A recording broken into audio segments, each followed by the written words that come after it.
France's Prime Minister has resigned after less than a month in the role. Sébastien Lecornu was the fifth Prime Minister and is now leaving the job in less than a month, as he said, and becomes the shortest serving Prime Minister since 1958. It's actually the third Prime Minister that France has had since December of last year. So his resignation came after he appointed his cabinet and now further deepens the political crisis that's plaguing the country.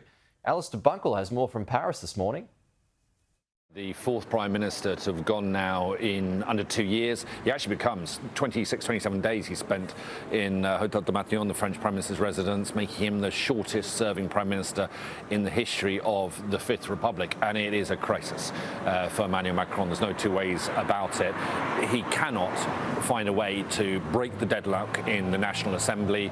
He cannot find a way to get a budget through that is much needed for an economy that is also in deep crisis as well. So what does he do next? Well, I was at the Elysee about an hour or two ago, speaking to people there, French political correspondents and others. The chat coming out of the Elysee and those in the know is that Macron's in something of a sort of dire straits now. He doesn't quite know what to do. I think he's kind of got three options. Either resign himself. I don't think he's going to do that. He's steadfastly refused to go. He could try and appoint a new Prime Minister, but, it's a tactic that is failing time and time again. So unless he goes to the left, to the socialists probably, which is a tactic he hasn't tried before, then I think, he could be facing yet another Prime Minister resignation in, who knows, a month or two from now.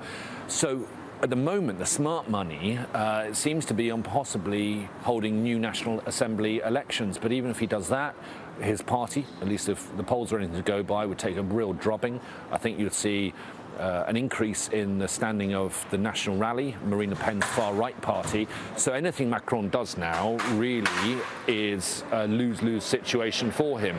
He's supposed to be in office until 2027, but he's seeing, and if he makes it that far, he's seeing any legacy he's got being rapidly eaten away by this ongoing crisis. Some people would say he's to blame for a number of reasons. One, because in 2024, he held snap elections in the National Assembly, lost his majority, his party's majority, and ever since it's basically been a hung parliament and unable to agree on anything. So people will point back to that decision by Macron and say it was a flawed decision, and so therefore so much of this is on his shoulders.